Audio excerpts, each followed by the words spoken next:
হুজুর এই দৃশ্য দেখার পরে আমার মায়ের কথা মনে পড়ে গেছে, কারণ আমি আমার মাকে নিজের হাত দিয়ে কবরে রাখছি।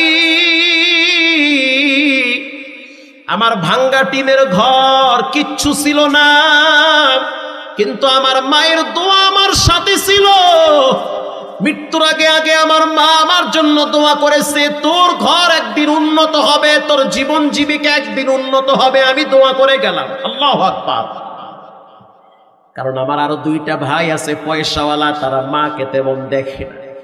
আমি গরিব মানুষ, সবজি বিক্রি করি, মাকে আমি দেখি। আমার কাছে মা থাকে, মা আমার কাছে থেকে তৃপ্ত হয়, শান্তি পায়।